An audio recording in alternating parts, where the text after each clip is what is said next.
ಕೇತಿಗಾನಹಳ್ಳಿಯಲ್ಲಿ ಅದರ ಸುತ್ತಮುತ್ತಲ 12 ಹಳ್ಳಿಗಳಲ್ಲಿ ಗೋಮಾಳ ಜಮೀನು ಸಾಕಷ್ಟು ರೀತಿಯೊಳಗೆ ಪ್ರಭಾವಶಾಲಿ ವ್ಯಕ್ತಿಗಳು ಅದನ್ನು ಕಬಳಿಸಿದ್ದಾರೆ.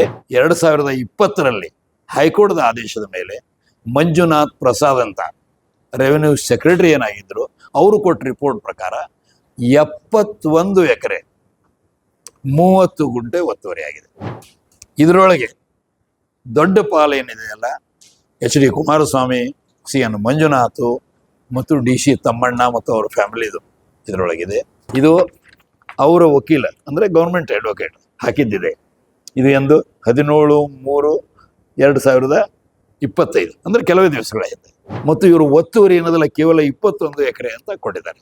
ಆದರೆ ಇದು ಮಧ್ಯವರ್ತಿ ರಿಪೋರ್ಟ್. ಇತ್ತೀಚಿನ ದಿನಗಳಲ್ಲಿ ಮಾಧ್ಯಮದಲ್ಲಿ ಏನು ವಿವರವಾಗಿ ತಾವು ಕವರ್ ಮಾಡ್ತಾ ಇದ್ದೀರಿ, ಇದು ರಾಮನಗರ ಜಿಲ್ಲೆ, ರಾಮನಗರ ತಾಲೂಕು, ಬಿದಡಿ ಹೋಬಳಿಯಲ್ಲಿ ಕೇತಿಗಾನಹಳ್ಳಿಯೊಳಗೆ ವ್ಯಾಪಕ ರೀತಿಯಲ್ಲಿ ಗೋಮಾಳ ಜಮೀನು ಹಲವಾರು ಪ್ರಭಾವಶಾಲಿ ವ್ಯಕ್ತಿಗಳೇನು ಒಂದು ಕಬಳಿಸಿದ್ದಾರೆ, ಅತಿಕ್ರಮಣ ಮಾಡಿದ್ದಾರೆ. ಆ ವಿಷಯದ ಬಗ್ಗೆ ಹಿನ್ನೆಲೆ ಹೇಳಬೇಕಾದ್ರೆ 2011ರಲ್ಲಿ ಜಿ ಮಾದೇಗೌಡರಂತ ಏನು ಮೆಂಬರ್ ಆಫ್ ಪಾರ್ಲಿಮೆಂಟು ಕಾವೇರಿ ನದಿಯ ಹೋರಾಟದಲ್ಲಿ ಏನು ಮಂಚೂಣಿಯಲ್ಲಿದ್ದರು, ಅವರು ಲೋಕಾಯುಕ್ತಕ್ಕೆ ಒಂದು ಕಂಪ್ಲೇಂಟನ್ನು ಹಾಕಿದರು. ಆ ಸಮಯದೊಳಗೆ 2012ರ ಸುಮಾರು ನನಗೆ ಅವ್ರು ಫೋನ್ ಮಾಡಿ, ನೀವೇನೋ ಒಂದು ಬಳ್ಳಾರಿ ಒಳಗೆ ಮ್ಯಾಜಿಕ್ ಮಾಡಿರಿ, ನೀವು ಎಸ್ ಮಾಡಿರಿ, ನಮ್ಗೆ ಆಗ್ತಾ ಇಲ್ಲ ಜುಡಿಷರಿಯಿಂದ ಇದರಿಂದ, ಅದಕ್ಕೆ ನಿಮ್ಮ ಸಹಾಯ ಬೇಕು ಅಂತ ಕೇಳಿದರು. ನಾಳೆ ನೀವು ಸಾರ್ವಜನಿಕ ಜೀವನದಲ್ಲಿ ತುಂಬ ಉತ್ಕೃಷ್ಟ ಕೆಲಸ ಮಾಡಿದವರಿದ್ರಿ, ನಮ್ಮ ಅನುಭವ ಏನಿದೆ ಅದನ್ನು ನಾವು ನಿಮ್ಗೆ ಕೊಡ್ತೀವಿ ಅಂತ ಶುರು ಮಾಡಿದ್ವಿ. ಸೊ ಆ ಒಂದು ಲೋಕಾಯುಕ್ತ ಅವರು ನಾವು ಕೂಡಿಕೊಂಡು ಯಶಸ್ವಿಯಾಗಿ ಆಗಸ್ಟ್ 5, 2014ರಲ್ಲಿ ನಮ್ಮ ಕಂಪ್ಲೇಂಟ್ ಪರವಾಗಿ, ಅಂದರೆ ಕೇತಿಗಾನಹಳ್ಳಿಯಲ್ಲಿ ಅದರ ಸುತ್ತಮುತ್ತಲ 12 ಹಳ್ಳಿಗಳಲ್ಲಿ ಗೋಮಾಳ ಜಮೀನು ಸಾಕಷ್ಟು ರೀತಿಯೊಳಗೆ ಪ್ರಭಾವಶಾಲಿ ವ್ಯಕ್ತಿಗಳು ಅದನ್ನು ಕಬಳಿಸಿದ್ದಾರೆ. ತಹಸೀಲ್ದಾರು ಮತ್ತು DDLR ಮಾಡಿದ ಸರ್ವೆ ಪ್ರಕಾರ ಸುಮಾರು 51 ಎಕರೆಯನ್ನು ಕಬಳಿಸಿದ್ದಾರೆ. ಅದು ಹೈವೇಗೆ ಸಮೀಪ ಇರೋದರಿಂದ ತುಂಬ ಬೆಲೆ ಬಾಳುವ ಜಮೀನಿದೆ. ಸೊ ಅದರೊಳಗೆ ಪ್ರಮುಖವಾಗಿ ಎಚ್ ಡಿ ಕುಮಾರಸ್ವಾಮಿಯವರು ಈಗೇನು ಕೇಂದ್ರದಲ್ಲಿ ಮಂತ್ರಿಗಳಾಗಿದ್ದಾರೆ, ಆಮೇಲೆ ಸಿ ಎನ್ ಮಂಜುನಾಥ್ ಅಂತ ಮೊನ್ನೆ ಏನು BJPಯಿಂದ ಮೆಂಬರ್ ಆಫ್ ಪಾರ್ಲಿಮೆಂಟ್ ಆಗಿ ಆಯ್ಕೆ ಆಗಿದ್ದಾರೆ. ಆಮೇಲೆ ಎಚ್ ಡಿ ಕುಮಾರಸ್ವಾಮಿಯವರ ಸಂಬಂಧಿ ಡಿ ಸಿ ತಮ್ಮಣ್ಣ ಅಂತ, ಅವರ ಮಿಸ್ಸಸ್ಸು, ಅವರ ಮಗ, ಅವರ ಬ್ರದರ ಹೆಂಡತಿ, ಇವರೆಲ್ಲರೂ ಅಲ್ಲಿ ವ್ಯವಸ್ಥಿತವಾಗಿ ಇದನ್ನು ಕಬಳಿಕೆ ಮಾಡಿದ್ದಾರೆ. ಸೊ ಇದನ್ನು ಲೋಕಾಯುಕ್ತರು ಮಾಡಿಕೊಂಡು ಅವರು ಆದೇಶ ಮಾಡಿದರು. ಏನಂದರೆ ಈಗ ಸದ್ಯ ರೆವಿನ್ಯೂ ಡಿಪಾರ್ಟ್ಮೆಂಟ್ದ ದಾಖಲಾತಿ ಪ್ರಕಾರ ಒಬ್ಬರಿಗೆ ಗಾಯತ್ರಿ ಅಂತ ಹೇಳಿ 1 ಎಕರೆ 20 ಗುಂಟೆ ಶಾಂಕ್ಷನ್ ಆಗಿದೆ. ಅದು ಒಂದು ಗ್ರ್ಯಾಂಟ್ ಲೆಟರ್ ಬಿಟ್ಟರೆ ಯಾವುದೇ ಗ್ರ್ಯಾಂಟ್ ಲೆಟರ್ಗಳಿಲ್ಲ. ಅಂದರೆ ಇದನ್ನು ಅನಧಿಕೃತವಾಗಿ ಇಲ್ಲಿಗಲ್ ಆಗಿ ಇವರು ಅಪ್ರೋಚ್ ಮಾಡಿದ್ದಾರೆ. ಅದಕ್ಕೆ ಸರ್ಕಾರದ ಉನ್ನತ ಅಧಿಕಾರಿ ಪ್ರಿನ್ಸಿಪಲ್ ಸೆಕ್ರೆಟರಿ ರೆವಿನ್ಯೂ ಡಿಪಾರ್ಟ್ಮೆಂಟ್ದವರು ಮತ್ತೊಮ್ಮೆ ಇದನ್ನು ಡಿಟೇಲ್ ಆಗಿ ಮಾಡಿ ಯಾವುದಾದ್ರು ಗ್ರ್ಯಾಂಟ್ ಲೆಟರ್ ಸಿಕ್ಕರೆ ಅದು ಒಳ್ಳೆಯದು, ಸಿಗದಿದ್ದರೆ ಯಾರ್ಯಾರು ಒತ್ತುವರಿ ಮಾಡಿದ್ದಾರೆ ಅವರಿಂದ ಆ ಭೂಮಿಯನ್ನು ಸರ್ಕಾರದ ವಶಕ್ಕೆ ತರಬೇಕು ಲೀಗಲಿ. ಎರಡನೇದ್ದೇನೆಂದರೆ ಯಾರ್ಯಾರು ಒತ್ತುವರಿ ಮಾಡಿದ್ದಾರೆ ಅವರ ವಿರುದ್ಧ ಕ್ರಿಮಿನಲ್ ಕೇಸ್ ಹಾಕಬೇಕು. ಮೂರನೇದು ಯಾವ ಅಧಿಕಾರಿಗಳು ಇವ್ರ ಜೊತೆಗೆ ಶಾಮೀಲಾಗಿ ಅತಿಕ್ರಮಣಕ್ಕೆ ಸಹಾಯ ಮಾಡಿದ್ದಾರೆ ಅವರ ವಿರುದ್ಧ ಕ್ರಿಮಿನಲ್ ಕೇಸ್ ಹಾಕಬೇಕು ಅಂತ ಇವರು 3 ಮಹತ್ವದ ಅಂಶಗಳಿವೆ ಅವರ ಆದೇಶದಲ್ಲಿ. ಸೊ ಅದಾದ್ಮೇಲೆ ನಮಗೇನು ಸ್ಪಷ್ಟವಾಗಿ ಕಂಡು ಬಂತು, ಲೋಕಾಯುಕ್ತ ಯಾವ ದೇಶದೊಳಗೆ ಹೋಗ್ತಾ ಇತ್ತಂದ್ರೆ ಅವರು ಕೇವಲ ರಿಮೈಂಡರ್ ಹಾಕಿ ಸುಮ್ಕೊಂಡಿರ್ತಾರೋ ಹೊರತಾಗಿ ಅವರೊಳಗೇನು ಇಚ್ಛಾಶಕ್ತಿ ನಮಗೆ ಕಂಡು ಬರಲಿಲ್ಲ. ನನಗೆ ಮತ್ತು ಜಿ ಮಾದೇಗೌಡರಿಗೆ ನಾವಿಬ್ಬರೂ ಕೂಡಿಕೊಂಡು ವಿಚಾರ ಮಾಡಿ ಹೈಕೋರ್ಟ್ದಲ್ಲಿ ಮೊದಲನೇ ಸಲ ಜಿ ಮಾದೇಗೌಡರೇನು ಲೋಕಾಯುಕ್ತದಲ್ಲಿ ಕಂಪ್ಲೇಂಟ್ ಹಾಕಿದ್ರು, ಅದನ್ನು ಆಧಾರವಾಗಿಟ್ಟುಕೊಂಡು ಸಮಾಜ ಪರಿವರ್ತನಾ ಸಮುದಾಯದಿಂದ ನಾವು ಸಾರ್ವಜನಿಕ ಹಿತಾಸಕ್ತಿ ಮೊಕದ್ದಮೆಯನ್ನು ಹೈಕೋರ್ಟ್ದೊಳಗೆ 13 ಅಕ್ಟೋಬರ್ 2019ರಂದು ನಾವು ಕೇಸ್ ಹಾಕಿದೆವು. ಅದರಲ್ಲಿ ಮೊದಲನೇ ಅಂದರೆ ಅಂತಿಮ ಆದೇಶವನ್ನು ಅಭಯ ಶ್ರೀನಿವಾಸ್ ಓಕಾವ್ರಂತ ನಮ್ಮ ಕರ್ನಾಟಕ ಹೈಕೋರ್ಟ್ಗೆ ಮುಖ್ಯ ನ್ಯಾಯಾಧೀಶರಾಗಿದ್ದರು, ಅವರು ಇನ್ನೊಬ್ಬರು ಜಡ್ಜ್, ಡಿವಿಷನ್ ಬೆಂಚ್ ಅಂತಾರೆ, ಅವರು ಇದ್ರ ಬಗ್ಗೆ ಒಂದು ಆದೇಶವನ್ನು 14 ಜನವರಿ 2020ರಂದು ಹೊರಡಿಸಿ ಇದೆಲ್ಲವೂ ಕರೆಕ್ಟ್ ಇದೆ, ಈ ಲೋಕಾಯುಕ್ತರು 3 ಅಂಶಗಳನ್ನು ಏನು ಕ್ರಮ ತೆಗೆದುಕೊಳ್ಳಿಕ್ಕೆ ಹೇಳಿದರು ಅದನ್ನು ಸರ್ಕಾರದ ವಕೀಲರಿಗೆ ಕೇಳಿದರು. ಏನು ಅಂತ ಅವರಂದ್ರೆ ನಮಗೊಂದು 3 ತಿಂಗಳು ಟೈಮ್ ಬೇಕು ಅಂತ. ಅವರಂದರು 3 ತಿಂಗಳ ಟೈಮ್ ಪ್ರಶ್ನೆನೇ ಇಲ್ಲ, ನಾವೆಲ್ಲ ಓದಿದ್ದೇವೆ, ಇದೆಲ್ಲ ಆಗಿದೆ, ಸ್ಪಷ್ಟವಾಗಿದೆ, 1 ವಾರ ಕೊಡ್ತೀನಿ ಮ್ಯಾಕ್ಸಿಮಮ್, ಅಂದರೆ ನೀವು ಬಂದರೆ ಒಳ್ಳೆಯದು, ಇಲ್ಲಂದ್ರೆ ನಾವು ಆರ್ಡರ್ ಪಾಸ್ ಮಾಡ್ತೀವಿ.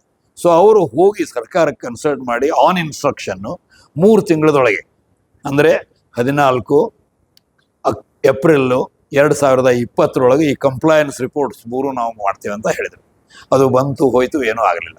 ಆವಾಗ ನಮಗನ್ನಿಸ್ತು ಇವರು ಏನಾದರೂ ಮತ್ತು ಮಾಡಬಾರ್ದು ಅಂತೇಳಿ, ಅಂದರೆ ತಿರುಗಿ ಲೋಕಾಯುಕ್ತಕ್ಕೆ ಹೋಗಿ ಏನಾದರೂ ತಮಗೆ ಅನುಕೂಲ ಆಗಿದ್ದು ಮಾಡಬಾರ್ದು ಅಂತೇಳಿ ನಾವು ಆ ವರ್ಷದ ಕೊನೆಯೊಳಗೆ ಡಿಸೆಂಬರ್ದೊಳಗೆ ಏನು ಮಾಡಿದೆವು, ನಾವು ಮೇಲಿನ ಇದೇನೋ ಹೈಕೋರ್ಟ್ ಇದೆ ಅವರ ಆದೇಶವನ್ನೇ ಇವರು ಪಾಲನೆ ಮಾಡೋದ್ರಿಂದ ಅದಕ್ಕೆ ನಿಂದನೆ ಹಾಕಿದೆ. ಸೊ ಈಗ ಸದ್ಯ ಇದು ನಡೀತಾ ಇದೆ. ಈಗ ಜಸ್ಟಿಸ್ ಸೋಮಶೇಖರ್ ಅವರು ಮತ್ತು ಜಸ್ಟಿಸ್ ವೆಂಕಟೇಶ್ ನಾಯಕ್ ಅವರು ಡಿವಿಷನ್ ಬೆಂಚ್ ಅದನ್ನು ಹ್ಯಾಂಡಲ್ ಮಾಡ್ತಾ ಇದ್ದಾರೆ. ಅವೆಲ್ಲ ವಿವರಗಳು ನಿಮಗೆ ಗೊತ್ತಿದೆ. ನಾವು 2020 ಹೈಕೋರ್ಟ್ದ ಆದೇಶದ ಮೇಲೆ ಮಂಜುನಾಥ್ ಪ್ರಸಾದ್ ಅಂತ ರೆವೆನ್ಯೂ ಸೆಕ್ರೆಟರಿ ಏನಾಗಿದ್ದರು ಅವರು ಕೊಟ್ಟ ರಿಪೋರ್ಟ್ ಪ್ರಕಾರ 71 ಎಕರೆ 30 ಗುಂಟೆ ಒತ್ತುವರಿ ಆಗಿದೆ. ಇದರೊಳಗೆ ದೊಡ್ಡ ಪಾಲು ಏನಿದೆಯಲ್ಲ HD ಕುಮಾರಸ್ವಾಮಿ, CN ಮಂಜುನಾಥ್ ಮತ್ತು DC ತಮ್ಮಣ್ಣ ಮತ್ತು ಅವ್ರ ಫ್ಯಾಮಿಲಿದು ಇದರೊಳಗಿದೆ. ಸೊ ಈ ಏನೊಂದು ಡೀಟೇಲ್ಸನ್ನು ನಾವು ಅವ್ರಿಗೆ ಕೊಟ್ಟಿದ್ದೆವು, ಯಾರಿಗೆ, ಹೈಕೋರ್ಟ್ದವರಿಗೆ. ಇದನ್ನೇ ಇವರು ಅವರು ಒಂದು ಕಡೆಗೆ ಇಟ್ಟು ಯಾವುದೋ ಒಂದು 14 ಎಕರೆ ಹಳೆಯ ಒಂದು ಕಂಪ್ಲೇಂಟನ್ನು ಮೊದಲು ತರಲಿಕ್ಕೆ ಪ್ರಯತ್ನ ಮಾಡಿದರು ಈ ಕೋರ್ಟ್ನಿಂದ ಅದೊಟ್ಟಿಗೆ. ಅದು ಯಾವಾಗ ಹೈಕೋರ್ಟಿಗೆ ಕ್ಲಿಯರ್ ಆಯಿತು ಅವರು ಸ್ಪಷ್ಟವಾಗಿ ಅದನ್ನು ಮಾಡಿದರು. ನಾವೇನು ಮಾಡಿಬಿಟ್ಟೇವೆ ಅಂದರೆ, ನಾವು ಯಾವಾಗಲೂ ನಿಮಗೆ ಗೊತ್ತು ದಾಖಲಾತಿಗಳ ಮುಖಾಂತರ ಮಾತಾಡೋರು. ಸೊ 2023 ಇದು ಎಲ್ಲಿ ಹೋಗ್ತಾ ಇದೆ ಅನ್ನೋ ನೋಡಿದರೆ ನಾವೇ ಯಾರು ಸರ್ಕಾರದವ್ರು ಏನು ಹೈಕೋರ್ಟ್ದಲ್ಲಿ ಹಾಕಿದ್ರು ಏನು ಮಂಜುನಾಥ್ ಪ್ರಸಾದ್ ಅವರ ರಿಪೋರ್ಟನ್ನು ಅದನ್ನು ತಗೊಂಡು ಎಲ್ಲನೂ ನಾವು ಮಾಡಿ ಒಂದು ಮೆಮೊ ನಾವಲ್ಲಿ ಹಾಕಿದ್ವಿ. ಅಲ್ಲಿ ನಮ್ಮ ವಕೀಲರು ಆ ಮೆಮೊ ಹಾಕಿದ ನಂತರ ಅವರು ಪ್ರತಿಯೊಂದು ಇದರೊಳಗೆ ಸರ್ವೆ ನಂಬರ್ 7 ಈಗ 4 ಗುಂಟೆ 29 4 ಎಕರೆ 20 ಗುಂಟೆನ 29 ಗುಂಟೆಯನ್ನು ಅವರು ಒತ್ತುವರಿ ಮಾಡಿದ್ದಾರೆ HD ಕುಮಾರಸ್ವಾಮಿ ಅವರು. 8 ಮಾಡಿದ್ದಾರೆ, 9 ಮಾಡಿದ್ದಾರೆ. ಸೊ ಇವೆಲ್ಲ ಅವ್ರು ಏನಾದರೂ ಸ್ಪಷ್ಟವಾಗಿ ಯಾವುದು ಮಾಡಿದ್ದಾರೆ ಅದನ್ನೆಲ್ಲವನ್ನು ನಾವು ವಿವರವಾಗಿ ಕೊಟ್ಟು ಯಾರ್ಯಾರು ಒತ್ತುವರಿ ಮಾಡಿದವರು ಏನೇನು ಅನ್ನೋದು 4 ಪುಟಗಳನ್ನು ಹಾಕಿ ಕೊನೆಗೆ ಟೋಟಲ್ 71 ಎಕರೆ 3. ಇದನ್ನು ಕೋರ್ಟ್ ಒಪ್ಪಿದೆ. ಅದಕ್ಕೆ ಅವ್ರು ಏನು ಕೇಳ್ತಾ ಇದ್ದಾರೆ ಅಂದರೆ 14 ಎಕರೆ ಬಿಟ್ಬಿಡ್ರಿ, ಅದು ಹೇಳಿದ್ರು, ಅದಕ್ಕೆ ಸಂಬಂಧ ಇಲ್ಲ, ಏನಿಲ್ಲ, ಇದಕ್ಕೆ 71 ಎಕರೆ ಅಂತ ಅಕೌಂಟ್ ಕೊಡ್ರಿ ಅಂತ ಕೇಳ್ತಾ ಇದ್ದಾರೆ. ಸೊ ಅದಕ್ಕೆ ಸರ್ಕಾರದವರು ಒಂದು SIT ಮಾಡಿದ್ದಾರೆ. ಅವರು ಇಂಟ್ರಿಮ್ ಅಂತಾರೆ. ಇಂಟ್ರಿಮ್ ಅಂದರೆ ಮಧ್ಯವರ್ತಿ ಒಂದು ಏನು ಹಾಕಿದ್ದಾರೆ ಅದರ ಪ್ರಕಾರ ಇದು ಅವರ ವಕೀಲ ಅಂದರೆ ಗೌರ್ಮೆಂಟ್ ಅಡ್ವೊಕೇಟ್ ಹಾಕಿದ್ದಿದೆ. ಇದು ಎಂದು 17/3/2025 ಅಂದರೆ ಕೆಲವೇ ದಿವಸಗಳ ಹಿಂದೆ. ಇದನ್ನು ಅವರು ಇದರ ಪ್ರಕಾರ ನೋಡಿದರೆ ಇಲ್ಲಿನೂ ಕೂಡ ಅವ್ರು ಏನಿದೆ ಯಾವುದೂ ಗ್ರ್ಯಾಂಟ್ ಲೆಟರ್ ಇಲ್ಲ, ಆದರೆ RTC ಅಂತ ಅವ್ರದೊಳಗೆ ಹಾಕಿದ್ದಾರೆ. ಮತ್ತು ಇವರು ಒತ್ತುವರಿ ಏನದಲ್ಲ ಕೇವಲ 21 ಎಕರೆ ಅಂತ ಕೊಟ್ಟಿದ್ದಾರೆ. ಆದರೆ ಇದು ಮಧ್ಯವರ್ತಿ ರಿಪೋರ್ಟ್ ಇದೆ. ಇದರ ಮೇಲೆ ನಾವು ಕಾಮೆಂಟ್ ಮಾಡೋದು ಸರಿಯಾಗೋದಿಲ್ಲ. ಯಾವಾಗ ಕೋರ್ಟ್ದಲ್ಲಿ ಏಪ್ರಿಲ್ 3 ನೆಕ್ಸ್ಟ್ ಹಿಯರಿಂಗ್ ಏನಿದೆ ಅವಾಗ ಏನು ರಿಪೋರ್ಟ್ ಹಾಕ್ತಾರೆ ಅದನ್ನು ನೋಡಿ ನಾವು ಅವಾಗ ನಿಮಗೆ ಅವ್ರ ಮೇಲೆ ಕಾಮೆಂಟ್ಸ್ ಮಾಡ್ಬೋದು. 21 ಎಕರೆ 30 ಗುಂಟೆ ಯಾವಾಗ ಸರ್? ಅದು ಜೂನ್ 6, 2020. ಈಗ ಯಾರು ಅಲ್ಲಿ ಹೇಳೋರಿಲ್ಲ ಕೇಳೋರಿಲ್ಲ. ಈ ಪ್ರಭಾವಶಾಲಿ ಇವರು ವ್ಯಕ್ತಿಗಳು ತಮ್ಮ ಕೆಲಸವನ್ನು ಮುಂದುವರಿಸಿದ್ದಾರೆ. ಇದು ಸರ್ಕಾರದವ್ರು ಹಾಕಿದ್ದು. ನಾನು ಹೇಳಿದೆ ಆಗ ಸರ್ಕಾರದ ವಕೀಲ ಹಾಕಿದ್ದಾರೆ, ಇದು ಅವ್ರದ್ದು ಅನಕ್ಸ್ತಾ ಇದೆ. ಇಲ್ಲಿ ನೀವು ನೋಡಿದರೆ HD ಕುಮಾರಸ್ವಾಮಿ ಸರ್ವೆ ನಂಬರ್ 8 ಅವರು ತಾವು ಕ್ಲೇಮ್ ಮಾಡೋದು 8 ಎಕರೆ 17 ಗುಂಟೆ ಗೋಮಾಳ ಜಮೀನು ಅವ್ರದ್ದು ಇದು ಅಂತ RTC ಅಂತ ತೋರಿಸ್ತಾರೆ. ಅದು RTC ಅಂತೂ ಎಲ್ಲರೂ ಪವರ್ಫುಲ್ ವ್ಯಕ್ತಿಗಳು ಮಾಡಿಸ್ತಾರೆ, ಅದಕ್ಕೇನೂ ವ್ಯಾಲ್ಯೂ ಇಲ್ಲ. ಯಾಕಂದರೆ ಗೋಮಾಳ ಜಮೀನು ನೀವು ಖರೀದಿ ಮಾಡಲಿಕ್ಕೆ, ಮಾರಾಟ ಮಾಡಲಿಕ್ಕೆ ಪ್ರಶ್ನೆನೇ ಬರೋದಿಲ್ಲ. ಅದು ಗ್ರ್ಯಾಂಟ್ ಆಗಿದ್ದರೆ ಮಾತ್ರ ಇವು ಪ್ರಶ್ನೆ ಬರ್ತದೆ. ಸೊ ಇವರು ಅಲ್ಲೇ 8 ಎಕರೆ ಬದಲು 12 ಎಕರೆ ತೊಗೊಂಡರೆ ಮತ್ತೆ ಎಡಿಷನಲ್ 4 ಎಕರೆ 6 ಗುಂಟೆ ಒತ್ತುವರಿ ಮಾಡ್ಯಾರ. ಯಾವಾಗ? 2021 ಇಲ್ಲಿಯವರೆಗೆ. ನಮ್ಮ ರೆಕಾರ್ಡ್ಗಳ ಪ್ರಕಾರ ಮಂಜುನಾಥ್ ಅವ್ರದ್ದು ಹೆಸರು ಇಲ್ಲಿ ಸ್ಪಷ್ಟವಾಗಿದೆ. ಅವರು ಎಷ್ಟು ಎಕರೆ ಅನ್ನೋದು ಇದೆ. ಇದನ್ನು ನಿಮಗೆ ಗೊತ್ತಿದೆ, HD ಕುಮಾರಸ್ವಾಮಿಯವರ ಸಹೋದರಿನೇ ಅವ್ರ ಹೆಂಡತಿ, ಹೌದಲ್ಲ? ಅದು ಹೆಂಗಾಗ್ಯದ, ಅವ್ರ ತಂದೆಯವ್ರ ಹೆಸರಲ್ಲೇ ಇತ್ತಂತೇನೋ ಅವ್ರು ಅಂತಾರೆ.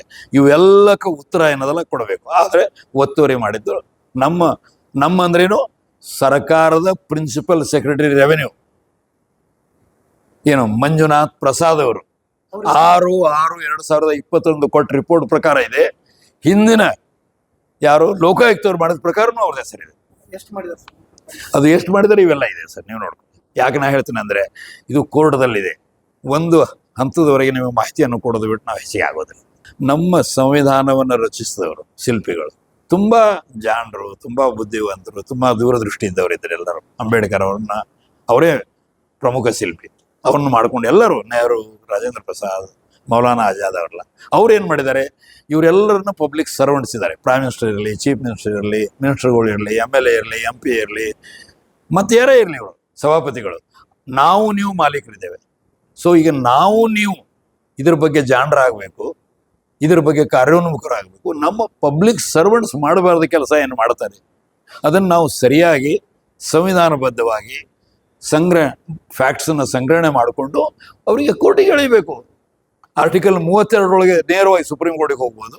ಆರ್ಟಿಕಲ್ 226, 27 ನಾವು ಹೈಕೋರ್ಟಿಗೆ ಹೋಗ್ಬೋದು. ಇವು ಕಾನ್ಸ್ಟಿಟ್ಯೂಷನಲ್ ಕೋರ್ಟ್ಸ್ ಇವೆ.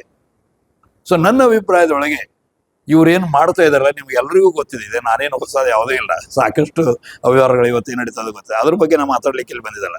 ಇಲ್ಲೇನು ಒತ್ತುವರಿ ಆಗಿದೆಯಲ್ಲ, ಸ್ಪಷ್ಟವಾಗಿ ಅಧಿಕೃತವಾಗಿ ಸರ್ಕಾರದ ಅಧಿಕಾರಿಗಳು ಲೋಕಾಯುಕ್ತರ ಆದೇಶದ ಮೇರೆಗೆ, ಹೈಕೋರ್ಟ್ದ ಆದೇಶದ ಮೇರೆಗೆ ಏನು ಸರ್ವೆ ಮಾಡಿದ್ದಾರೆ ಆ ಮಾಹಿತಿಗಳನ್ನ ಮಾತ್ರ, ಅದನ್ನ ಡಾಕ್ಯುಮೆಂಟು, ಅದರದ್ದು ಸೀಲು.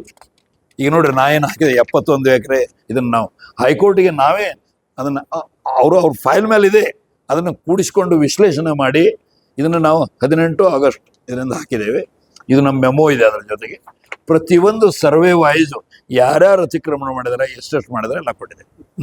ನಿಮ್ಮ ಸರ್ಕಾರ ಸಲುವಾಗಿ ಏನು ಪಬ್ಲಿಕ್ ಸರ್ವೆಂಟ್ಸ್ ಅದಾರ, IAS ಹಿರಿಯ ಅಧಿಕಾರಿಗಳು, ಅದು ಚೀಫ್ ಸೆಕ್ರೆಟರಿ ನಂತರ ನೆಕ್ಸ್ಟ್ ಪ್ರಿನ್ಸಿಪಲ್ ಸೆಕ್ರೆಟರಿ ಅವರೇ ಎದಿರ್ತಾರೆ. ಅವರೇ ಮಾಡ್ಯಾರ. ಅದ್ರ ಬಗ್ಗೆ ಹೈಕೋರ್ಟಿನ ಆದೇಶದ ಮೇರೆಗೆ ಮಾಡಿದ್ದಾರೆ. ಸೊ ಅದಕ್ಕೆ ನೀವು ಖರೀದಿ ಮಾಡಿರಂಥದ್ದನ್ನು ಹೇಳ್ತೀರಂದ್ರೆ ಅವ್ರು ಹೇಳ್ತಾರೆ ಇಲ್ಲಿ ಇರೋದು ಒಂದೇ ಒಂದು ಗ್ರ್ಯಾಂಡ್ ಲೆಟರ್ ಇದೆ, ಏನ್ರಿ, ಉಳಿದೆಲ್ಲವೂ ಅಕ್ರಮ. ಮತ್ತು ನಿಮಗೆ ಗೊತ್ತಿರಬೇಕು ಏನಂದ್ರೆ, ಗೋಮಾಳ ಜಮೀನು ನಿರ್ಗತಿಕರಿಗೆ ಅವರಿಗೆ ಮಾಡ್ತಾರೆ. ಹಿಂದಿನ AC ಅವರು ಬರೆದ ಮಟ್ಟಿಗೆ ಇವರು ಟೋಟಲ್ ಒಂದು 20 ಎಕರೆ, ಇವರ ತಾಯಿಯ ತಂಗಿ ಸಾವಿತ್ರಮ್ಮ ಅಂತ ಅವರೊಂದು 20 ಎಕರೆ ಮಾಡಿ ಅವ್ರು ಇವರಿಗೆ ದಾನ ಮಾಡಿದ್ದಾರೆ. ಆದ್ರೆ ಈಗ ಸದ್ಯ ನಾವು ಹೇಳೋದು ಎಲ್ಲ ಅತಿಕ್ರಮಣ ಭೂಮಿ ಅಲ್ಲ, ಕೇವಲ ಗೋಮಾಳ ಮೊದಲನೇ ಹೆಜ್ಜೆ. ಕಾರ್ಯಾಂಗ, ಶಾಸಕಾಂಗ, ನ್ಯಾಯಾಂಗದ ನಂತರ ಮಾಧ್ಯಮದವರು, ನೀವು ಪ್ರಜಾಪ್ರಭುತ್ವದ ಕಂಬ. ನಿಮ್ಮ ಕೆಲಸ ಏನು, ಅಧಿಕಾರದಲ್ಲಿರೋರಿಗೆ, ಪಾವರದಲ್ಲಿರೋರಿಗೆ ಸತ್ಯದ ಕನ್ನಡಿಯನ್ನು ಹಿಡಿಬೇಕು. ನಾವು ದಾಖಲಾತಿ ಕೊಟ್ಟಿದ್ದೇವೆ, ನೀವು ಕೊಟ್ಟು ಕೇಳ್ರಿ ಅವರಿಗೆ. ಯಾಕಂದ್ರೆ ನಮಗೆ ಯಾರ ಬಗ್ಗೆ ನಾವು ವ್ಯಕ್ತಿಗತವಾಗಿ ಯಾವುದೇ ಕಿಂಚಿತ್ತು ಏನೋ ಒಂದು ದ್ವೇಷ ಅನ್ರಿ ನಮ್ಮ ಮನಸ್ಸಿನೊಳಗೆ ಇಲ್ಲ. ಅದು ಸಾರ್ವಜನಿಕ ಸ್ವತ್ತು ಸಾರ್ವಜನಿಕವಾಗಿರಬೇಕು. ಅವ್ರು ಎಷ್ಟೇ ಪವರ್ಫುಲ್ ಏನೇ ಆಗಿರಲಿ. ಸುಪ್ರೀಂ ಕೋರ್ಟ್ ನ್ಯಾಯಾಧೀಶರು JS ವರ್ಮಾ ಅವ್ರು ಹೇಳ್ತಾರೆ, however tall, however powerful you are, the law is above you. ಕಾಯ್ದೆ ನಿಮ್ಮ ಮೇಲಿದೆ ಅಂತ, ಅದನ್ನು ಅನುಷ್ಠಾನ ಮಾಡ್ಬೇಕಷ್ಟೆ. ಈ ಪ್ರಕರಣಕ್ಕೆ ಸಂಬಂಧಿಸಿ ಎಷ್ಟು ವರ್ಷ ಹೋರಾಟ ಸಮಯ? ಅದು ಮಾದೇಗೌಡರು 2012ರಲ್ಲಿ ಬಂದರು, 2011ರಲ್ಲಿ ಅವರು ಕಂಪ್ಲೇಂಟ್ ಹಾಕಿದ್ರು. ಅವರು ನಾವು ಕೂಡಿಕೊಂಡು ಅದನ್ನು ಲೋಕಾಯುಕ್ತದಲ್ಲಿ ಒಂದು ದಂಡಿಗೆ ತೊಗೊಂಡು ಹೋದೆವು. ಆಮೇಲೆ ಹೈಕೋರ್ಟಿಗೆ ಒಯ್ದಿದ್ದೇವೆ. ಇನ್ನು ಮೀನ್ವೈಲ್ ಅವರು ವಯಸ್ಸು ವೃದ್ಧ ತೀರೋಗಿದ್ದಾರೆ, ಅದನ್ನು ಮಾಡಿದೆವು. ಇದಷ್ಟೇ ಸಾಲದನ್ನವಾಗಿ ಸೇಮ್ DC ತಮ್ಮಣ್ಣ ಯಾರು KIDBದೊಳಗೆ, ಕರ್ನಾಟಕ ಇಂಡಸ್ಟ್ರಿಯಲ್ ಡೆವಲಪ್ಮೆಂಟ್ ಬೋರ್ಡ್ದೊಳಗೆ ಚೀಫ್ ಇಂಜಿನಿಯರ್ ಆಗಿ ಡೆವಲಪ್ಮೆಂಟ್ ಆಫೀಸರು, ಅವರು ಅವ್ಯವಹಾರಗಳೆಲ್ಲ ಕ್ಯಾಗ್ ಅಂಡ್ ಕಂಪ್ಯೂಟರ್ ರಿಪೋರ್ಟ್ ಇವೆ. ಸುಪ್ರೀಂ ಕೋರ್ಟ್ ತನಕ ಒಯ್ದು ನಮ್ಮ ಪರವಾಗಿ ಮತ್ತೆ ಅವ್ರದ್ದು ಟ್ರಯಲ್ ನಡೀತದೆ. ಇದು ಹಲವಾರು ಮಂದಿ ಇವತ್ತು ಸಾರ್ವಜನಿಕ ಜೀವನದೊಳಗೆ ಇರೋರು ಅವ್ರದ್ದು ಹೆಸರು ಯಾಕೆ ಹೇಳ್ತಾ ಇದ್ದಾರೆ ಅಂದ್ರೆ, ಇಲ್ಲಿ ಅವರೇ ಮಾಡಿದ್ದಾರೆ ಗೋಮಾಳನ ಕಬಳಿಕೆ. ಅವರು, ಅವ್ರ ಹೆಂಡತಿ, ಅವ್ರ ಮಗ, ಆಮೇಲೆ ಅವ್ರ ಬ್ರದರು, ಅವ್ರ ಬ್ರದರ್ನ ಹೆಂಡತಿ, ಇವೆಲ್ಲರ ಹೆಸರುಗಳಿವೆ ಇಲ್ಲಿ. ಹೌದು, ಅವಶ್ಯ ತೃಪ್ತಿ ಅನಿಸ್ತ. ನಾನು ಇಲ್ಲಿ ಈಗ ನೋಡ್ರಿ, ಬಳ್ಳಾರಿ ಒಳಗೆ ಏನಾಯ್ತು ನೋಡಿದ್ರಿ ನೀವು? ನೋಡಿದ್ರು ಇಲ್ಲ? ದೂರದ ಇದಕ್ಕೆ ನಿಮ್ಗೆ ಗೊತ್ತಿಲ್ಲ. ಎಲ್ಲಿ ಬಸ್ತರದೊಳಗೆ ನಾವು ಟಿಂಬರ್ ಮಾಫಿಯಾ ಏನಾಯ್ತು. ಆದರೆ ಇಲ್ಲಿ ಇದೇ ಕೇಸ್ದೊಳಗೆ ಕೇತಗಾಂಡಿ ಒಳಗೆ ನ್ಯಾಯಾಧೀಶರು ಯಾವ ರೀತಿ ಮಾತಾಡ್ತಾ ಇದ್ರು ಅಂತ ನೀವೆಲ್ಲ ರಿಪೋರ್ಟ್ ಮಾಡ್ತಾ ಇದ್ದಾರೆ. ನನಗನ್ನಿಸೋ ಮಟ್ಟಿಗೆ ನಾವೊಂದು ಪ್ರಾಮಾಣಿಕ ಪ್ರಯತ್ನ ಮಾಡಿದ್ದಕ್ಕೆ ಇವತ್ತು ನ್ಯಾಯಾಂಗ ಗೌರವ ಕೊಡ್ತಾ ಇದೆ, ಅದನ್ನು ಮುಂದೆ ಒಯ್ತಾ ಇದೆ, ಅದರ ಒಂದು ತಾತ್ವಿಕ ಹಂತಿಗೆ ಒಯ್ತದೆ ಅಂತ ನಮ್ಗೆ ವಿಶ್ವಾಸ ಇದೆ.